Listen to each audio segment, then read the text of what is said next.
Hopeless ba yung feeling mo? Yun bang parang nagpapaanod ka na lang talaga sa baha dahil para namang wala ka ng makakapitan sa buhay? Pagod ka na bang kumapit? Parang wala na gyud kay kalipay or direksyon sa imong kinabuhi nga ang mga pahitabo mura na lag flash flood diri sa Cebu. Magpaanod ka na lang. Maanod kung unsay maanod. Wait, this is for you. Here are 10 Bible promises to declare over your depression and hopelessness. Di ba sometimes we smile on the outside pero sa loob, wasak na. We scroll, we distract ourselves, pero deep inside, empty ka. Murag, di na gyud nato gakakita ang Ginoo sa atong struggles. Pero the truth, He is right there with you. God's word reminds us that even in our lowest moments, He never leaves us.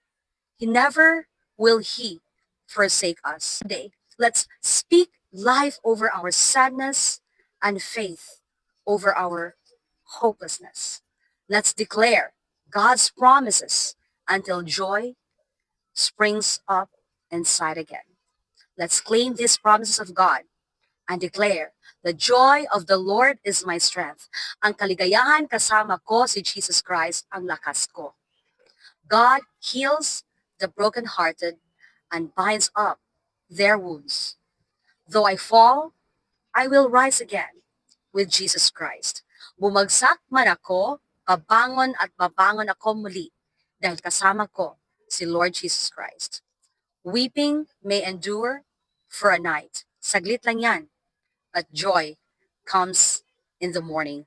Habang may buhay, kakapit ako sa Panginoon na nagbibigay pag-asa at pagmamahal sa akin. God is close to the brokenhearted. Kagaya mo, kagaya ko. I cast my burdens on the Lord and He sustains me. Lahat ng mga pinapasan ko, ibinibigay ko na kay Jesus. Pagod na ako, at hindi siya napapagod sa akin. Siya na talaga ang bahala sa akin. Siya na ang bahalang mag-aalaga sa akin. And I can do all things through Christ who strengthens me. Kaya nun jud na ako ni, kay kaya ni Jesus Christ. Naa ang Ginoo. Si Jesus Christ ang maghatag sa ako og kusog. Bisan kanus-a. The Lord restores my soul. Ang kalakasan at sigla ng kalooban at kaluluwa ko. God's grace is sufficient for me. Enough na si Jesus na nasa buhay ko. Nothing can separate me from the love of God, which is in Christ Jesus. Walay makapahibulag kanako sa gugma sa Ginoo.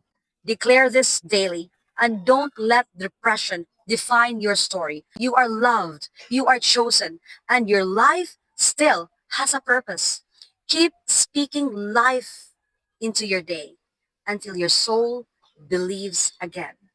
You will overcome. Kakayanin mo to.